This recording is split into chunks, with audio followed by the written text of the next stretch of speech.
Everybody, मैं मुकुंद आप सबका स्वागत करता हूं हमारे PSRM स्टडी चैनल में। आज हम लोग करने वाले हैं फेडरलिज्म से टॉपिक है हम लोगों का डिसेंट्रलाइजेशन इन इंडिया।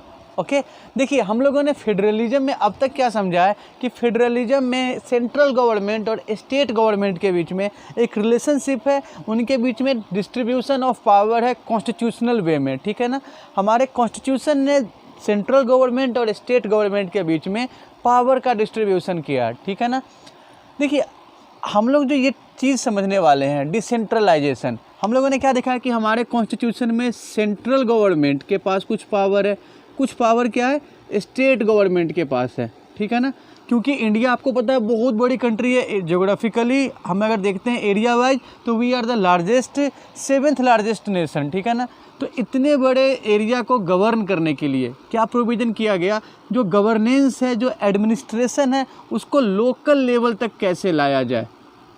ठीक है ना, तो स्टेट गवर्नमेंट के अंडर एक और लेवल देखिए हम लोगों ने मेनली देखा है 2 लेवल है। पहला लेवल है सेंट्रल गवर्नमेंट, दूसरा लेवल है स्टेट गवर्नमेंट। एक और लेवल ऑफ गवर्नमेंट बनाया गया जिसको हम लोग बोलते हैं लोकल सेल्फ गवर्नमेंट। ठीक है ना, लोकल सेल्फ गवर्नमेंट, इनको भी पावर दिया गया। ठीक है ना, लोकल लेवल पे गवर्नेंस लाने के लिए इंडिया में डिसेंट्रलाइजेशन का आइडिया आया। ठीक है, डिसेंट्रलाइजेशन कहने का मतलब क्या है? डिसेंट्रलाइजेशन कहने का मतलब है कि अब अथॉरिटी को अपने से नीचे वाले यूनिट को ट्रांसफ़र करना। ठीक है ना, authority is transfer to the lower unit और सबऑर्डिनेट यूनिट। ठीक है, हम लोग देखते हुए चलते हैं कि इंडिया में डिसेंट्रलाइजेशन की शुरुआत क्यों की गई।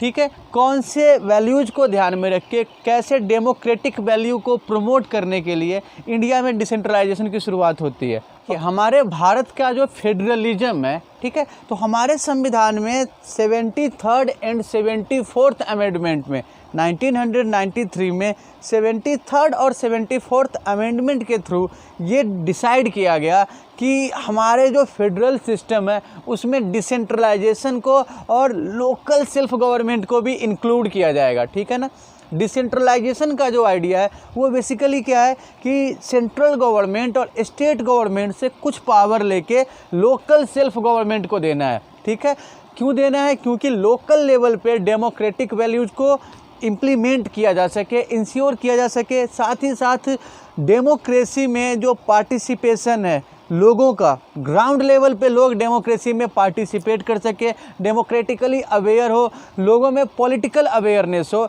और गवर्नेंस और एडमिनिस्ट्रेशन को काफ़ी इजी किया जा सके, काफ़ी ग्राउंड लेवल पे लाया जा सके। ठीक है ना, लोगों को पॉलिटिकली और डेमोक्रेटिक अवेयरनेस के साथ ही साथ कोशिश की गई कि ग्राउंड लेवल पे पॉलिटिकल और गवर्नेंस और एडमिनिस्ट्रेशन जो है वो काफ़ी बेहतर तरीके से ग्राउंड लेवल पे हो। ठीक है ना, तो हम देख सकते हैं कि डिसेंट्रलाइजेशन क्या होता है।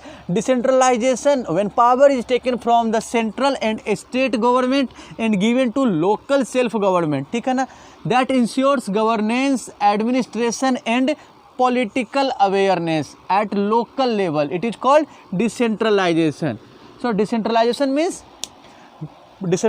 means taking power from central government or state government and transfer it to local self government. The idea of transferring power from central and local government, central and state government is known as decentralization. ठीक है ना, हमारे constitution में देखते चलिए 73rd और 74th amendment.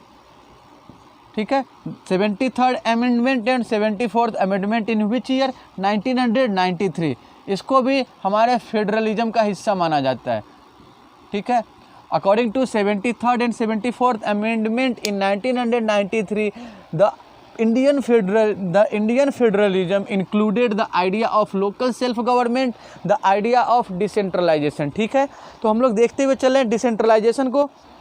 Okay, तो हम क्या देख रहे हैं कि ये जो डिसेंट्रलाइजेशन का आइडिया हमारे इंडिया में है उसका मेन पर्पस क्या है? उसका मेन पर्पस ये है कि गवर्नमेंट के ऊपर जो बर्डन है, ठीक है ना, आप देख रहे हैं कि स्टेट एक कंपैरेटिवली बहुत बड़ा यूनिट है।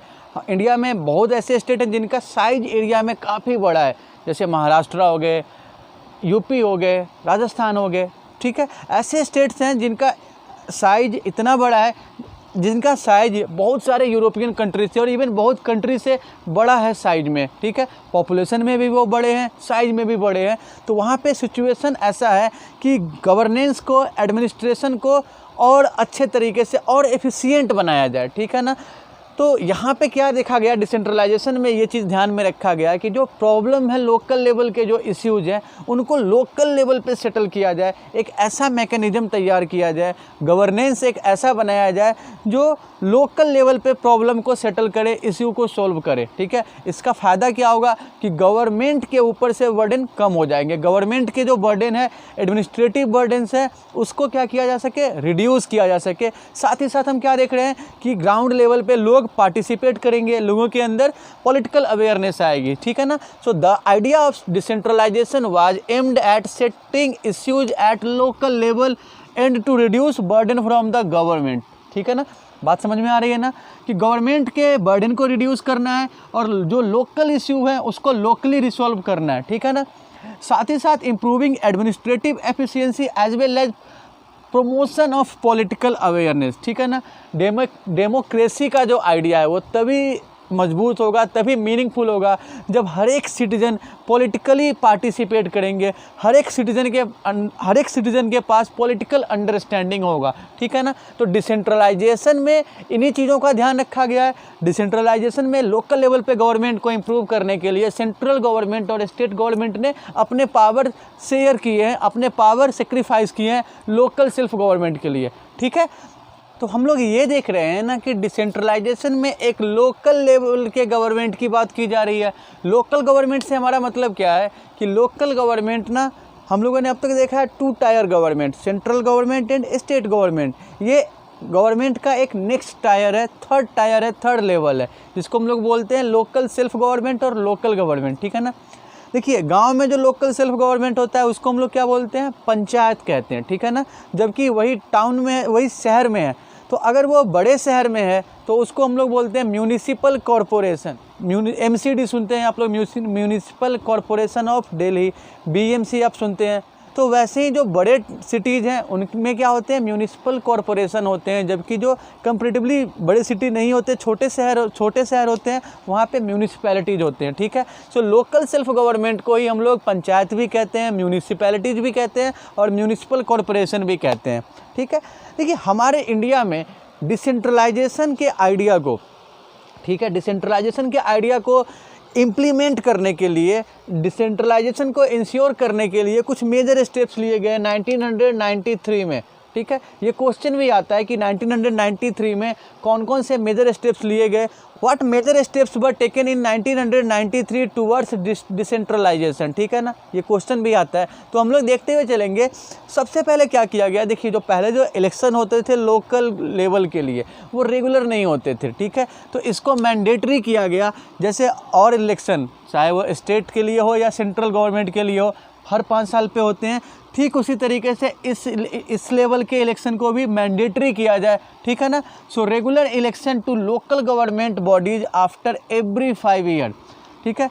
In 1993 it was the election to local government body was declared mandatory, ठीक है। सेकेंड हम क्या देखते हैं कि ना, जैसे जो इलेक्शन कमीशन ऑफ इंडिया है, जो पूरे इंडिया में इलेक्शन कंडक्ट करवाते हैं, ठीक है ना, एक इंडिपेंडेंट बॉडी है जो कंट्री में इलेक्शन कंडक्ट करवाती है। तो हर स्टेट में उसका एक यूनिट होगा, उसके ऑफिस होंगे, ठीक है ना।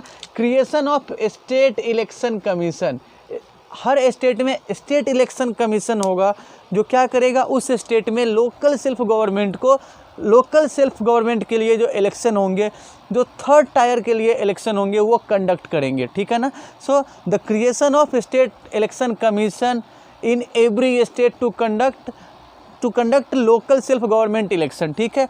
उसके बाद देखिए यहाँ पे एक मेजर चेंज क्या है कि वुमेन के पार्टिसिपेशन को इंश्योर किया गया, ठीक है ना। 1/3 seats were reserved for women, women का पार्टिसिपेशन हो लोकल सेल्फ गवर्नमेंट में। तो वुमेन एम्पावरमेंट की तरफ भी एक स्टेप आपको दिखाई दे रहा है इसमें, ठीक है ना। सो यहाँ पे क्या हुआ है, 1/3 seats were reserved for women के लिए सीट रिजर्व किया ही गया। साथ ही साथ आप देखते हैं तो जो हमारे ये लोकल बॉडीज़ हैं, लोकल गवर्नमेंट की जो इलेक्टेड बॉडी हो उसमें सोसाइटी के जो बैकवर्ड सेक्शन है उसका पार्टिसिपेशन भी इंश्योर किया गया है, ठीक है ना। So seats were reserved in the elected bodies and the executive heads these institution for SC ST and OBC। ये जो लोकल सेल्फ गवर्नमेंट के जो इलेक्शन होंगे, ठीक है, पंचायत में या म्यूनिसिपल में जो एग्जीक्यूटिव बॉडी होती है उसके हेड के लिए, ठीक है, सीट्स रिजर्व किए गए SC ST और अदर बैकवर्ड कास्ट के लिए, ठीक है। तो ये हम लोग देख रहे हैं कि डिसेंट्रलाइजेशन के आइडिया को इंडिया में इम्प्लीमेंट करने के लिए ये 4 मेजर स्टेप लिए गए हैं 1993 में। एक बार जल्दी से देखते हैं। Regular election, state election commission का फॉर्मेशन, 1/3 सीट रिजर्व हुआ औरतों के लिए और इलेक्शन में सीट रिजर्व हुआ है SC ST और OBCs के लिए, ठीक है। अब हम लोग आगे चलते हुए देखते हैं पंचायती राज सिस्टम क्या है उसको समझते हैं, ठीक है। ओके, तो हम लोग ये देखते हैं कि हमारे इंडिया में डिसेंट्रलाइजेशन के आइडिया को, डिसेंट्रलाइजेशन को प्रमोट करने के लिए 1993 में कुछ मेजर स्टेप्स लिए गए, कुछ मेजर डिसीजन लिए गए, ठीक है ना। अब हम लोग आगे देखते हुए चलते हैं पंचायती राज, ठीक है। देखिए, जो हमारा डिसेंट्रलाइजेशन का जो लोकल सेल्फ गवर्नमेंट है, जो 3rd टायर की गवर्नमेंट है, रूरल लेवल पे जो 3rd टायर की गवर्नमेंट है उसको हम लोग बोलते हैं पंचायत। क्या बोलते हैं? पंचायत बोलते हैं, ठीक है। So in India rural government is known as panchayat, ठीक है। अब देखिए, जो पंचायत है, पंचायत में क्या होता है ना कि कुछ गांव होते हैं, कुछ गांव के ग्रुप को मिला के एक ग्राम पंचायत बनता है। So gram panchayat is group of few villages, 4-5 गाँव को मिला के एक पंचायत बनता है, ठीक है। ये एग्जैक्ट नंबर नहीं है, 4 भी हो सकते हैं, 5 भी हो सकते हैं, 6 भी हो सकते हैं, ठीक है। लेकिन हम लोग एवरेज लेके चलते हैं कि कुछ गाँव को मिला के एक ग्राम पंचायत बनता है, ठीक है। ग्राम पंचायत में क्या होते हैं कि ग्राम पंचायत में काउंसिल होते हैं वार्ड मेंबर्स के, जिनको पंच कहते हैं। एक काउंसिल होता है, उस पंचायत को वार्ड में डिवाइड किया जाता है, ठीक है ना। वार्ड से एक रिप्रेजेंटेटिव होते हैं, उनके ग्रुप को पंच बोलते हैं और जो पंच के जो हेड होते हैं उनको सरपंच बोलते हैं। समझते हुए चलिएगा कि एक ग्राम पंचायत को वार्ड में डिवाइड किया जाता है, ठीक है। वार्ड काउंसलर्स होते हैं, वार्ड काउंसलर की जो काउंसिल होती है that is combinedly called panch and headed by a sarpanch, ठीक है ना। देखिए, this is the council of several ward members known as panch which is headed by a sarpanch. और इनके लिए जो इलेक्शन होता है वो डायरेक्ट इलेक्शन होता है, उसमें उस पंचायत के सारे एडल्ट मेंबर पार्टिसिपेट करते हैं, सारे एडल्ट मेंबर वोट कर सकते हैं, ठीक है। So they are directly elected by adult population of the village. ये जो आपके जो आप देख रहे हैं कि ये जो काउंसिल है, ठीक है, ये काम करते हैं ग्राम सभा के अंडर। ग्राम सभा, ठीक है, ग्राम सभा क्या होती है? जो ग्राम सभा जो है ना, ये हमारा जो लोकल लेवल पे जो गवर्नमेंट है, ठीक है, उसके लिए सारे प्लानिंग, कौन कौन से प्रोजेक्ट हैं, कौन कौन से काम करने हैं, ठीक है, ये सब डिसाइड करने का काम है ग्राम सभा का। तो ग्राम सभा की एनुअल मीटिंग ग्राम सभा की मीटिंग एनुअली कम से कम 2 या 3 बार होती है, ठीक है। सो द ग्राम सभा मीट्स एटलीस्ट ट्वाइस और thrice with in a year, ठीक है। ग्राम सभा में क्या किया जाता है कि जो लोकल लेवल है, जो पंचायती राज है, पंचायती राज में कौन कौन से काम करने हैं, कौन कौन से प्रोजेक्ट करने हैं पूरे, और उसके लिए बजट कैसे, कहाँ से जनरेट होगा, बजट को कैसे एलोकेट करना है, ठीक है ना। तो देखते हुए चलिए, ठीक है। So it works under Gram Sabha which meets at least twice और thrice in a year to approve annual budget and review annual performance, ठीक है। जो पंचायत समिति, देखिए, ग्राम सभा हम लोग समझ लेते हैं, ठीक, ग्राम पंचायत समझ चुके हैं, ठीक है। कुछ गांव को मिला के एक ग्राम पंचायत बन रहा है, उसके लिए इलेक्शन होता है। फिर कुछ ग्राम पंचायत को मिला के, ठीक है ना, ब्लॉक लेवल पे एक ब्लॉक में 4-5 ग्राम पंचायत होते हैं, तो उन ग्राम पंचायत को मिला के बनती है पंचायत समिति, ठीक है ना। जैसे देखते हुए चलिए, सबसे छोटा यूनिट क्या है? वार्ड। सबसे छोटा यूनिट हम लोग विलेज लेके चलते हैं कि कुछ विलेज को मिला के a group of villages is known as gram panchayat and group of gram panchayat is known as panchayat samiti. So panchayat samiti is a group of few gram sabha known as panchayat समिति और ब्लॉक और मंडल। जो ये पंचायत समिति है, ये किस लेवल की है? तो ये ब्लॉक लेवल की है, ठीक है ना। और जो यहाँ की जो पंचायत समिति के मेंबर होते हैं, पंचायत समिति के जो रिप्रेजेंटेटिव होते हैं, वो उनका इलेक्शन कौन करते हैं? तो उनका इलेक्शन पंचायत के मेंबर करते हैं, ठीक है। So the members of this representative bodies are elected by all the panchayat members, ठीक है ना। तो हम लोगों ने क्या देखा है, भारत में जो पंचायती राज सिस्टम है, ठीक है, एक ना और क्वेश्चन आता है कि भारत में जो पंचायती राज सिस्टम है इसकी स्टार्टिंग कहाँ से हुई है। तो याद रखिएगा कि भारत में पंचायती राज सिस्टम स्टार्ट हुआ था 1959 में। राजस्थान में एक डिस्ट्रिक्ट है नागौर। तो the panchayati raj system was started in 1959 at Nagaur by Pandit Jawaharlal Nehru. याद रखिएगा, ये जीके के हिसाब से जीके का क्वेश्चन बनता है, ठीक है, कि who has started the panchayati raj system in India, where was the panchayati raj system started in India, when was the panchayati raj system started in India. तो it was started in 1959 at Nagaur by Jawaharlal Nehru, ठीक है। तो हम लोग पंचायती राज सिस्टम देख रहे हैं। अब हम लोग आगे चलते हुए देखेंगे जिला परिषद। जिला परिषद क्या होते हैं ये समझते हैं। तो अब तक हम लोग क्या देख रहे हैं, हम लोगों ने अभी तक पंचायत देखा, पंचायत समिति देखा, ठीक है। देखिए, कुछ गांव को मिला के पंचायत बनते हैं, कुछ पंचायत के ग्राम सभा को मिला के क्या बनते हैं, पंचायत समिति बनते हैं, ठीक है। वैसे ही कुछ पंचायत समिति को मिला के, डिस्ट्रिक्ट के जो पंचायत समिति है उसको मिला के बनता है जिला परिषद, ठीक है। जिला परिषद में क्या होते हैं, ऑल द पंचायत समिति फॉर्म टुगेदर अ जिला परिषद। एक डिस्ट्रिक्ट के जितने भी पंचायत समिति है, पंचायत समिति क्या होते हैं, तो पंचायत समिति ग्राम सभा के ग्रुप है, ठीक है ना। तो आप क्या देख रहे हैं कि जो एक डिस्ट्रिक्ट के सभी पंचायत समिति को मिला के बनता है जिला परिषद, ठीक है। जिला परिषद के जो मेंबर्स होते हैं, ज़्यादातर मेंबर क्या होते हैं, डायरेक्टली इलेक्ट किए जाते हैं। Most of the members of जिला Parishad are directly elected while MPs and MLAs, ठीक है। उस डिस्ट्रिक्ट के जो सांसद हैं और विधायक हैं, एमपीज है और एमएलए है, ठीक है, they are also member of जिला parishad. So MPs and MLAs of the district are also members of जिला परिषद, ठीक है। और जिला परिषद में देखिए क्या है कि जिला परिषद के हेड होते, एग्जीक्यूटिव हेड जो होते हैं वो चेयरपर्सन होते हैं। जिला परिषद chairperson is it's executive head, ठीक है। जिला परिषद हम लोग समझ रहे हैं। हम लोगों ने कहाँ से स्टार्ट किया, पंचायती राज में कुछ गाँव को मिला के बनते हैं, ठीक है, कुछ गाँव को मिला के बनता है पंचायत, ठीक है ना, पंचायत, ठीक है। कुछ पंचायत को मिला के बनते हैं पंचायत समिति, कुछ पंचायत समिति को मिला के बनता है जिला परिषद, ठीक है। अब हम लोग देखते हैं म्यूनिसिपैलिटीज़। म्यूनिसिपैलिटीज़ या नगर पालिका और म्यूनिसिपल कॉरपोरेशन यानी नगर निगम। हमने पीछे डिस्कस किया है कि ये अर्बन एरिया में लोकल सेल्फ गवर्नमेंट है, वो कहलाते हैं म्यूनिसिपैलिटीज़ और म्यूनिसिपल कॉरपोरेशन। तो इनको देखते हुए चलते हैं। तो जिला परिषद के बाद हम लोग देखते हुए चलते हैं म्यूनिसिपैलिटीज़ को, ठीक है ना। हम लोगों ने पीछे बात किया है कि जो जो लोकल सेल्फ गवर्नमेंट होते हैं रूरल लेवल पे, रूरल एरिया में, उसको हम लोग बोलते हैं पंचायत राज।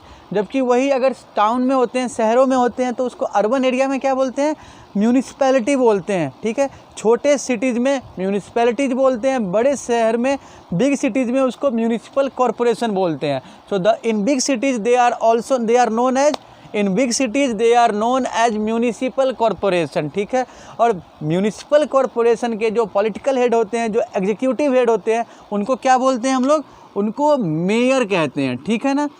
मेयर इज़ द पॉलिटिकल और executive head of municipal corporation. देखिए, अभी हमारे इंडिया में ना जो पंचायत, ठीक है, पंचायत राज या आप ग्राम पंचायत कह लीजिए, और टाउन में जो आपका म्यूनिसिपैलिटीज़ है, दोनों जगह पे मेंबर डायरेक्टली इलेक्ट होते हैं ना। तो इंडिया में टोटल 36 लाख मेंबर हैं लोकल सेल्फ गवर्नमेंट में, चाहे वो पंचायती राज से हो, चाहे वो म्यूनिसिपैलिटी से हो। So there are 36 lakh member और 36 lakh elected representative of local self government from panchayati raj और from rural level as well as urban level, ठीक है ना।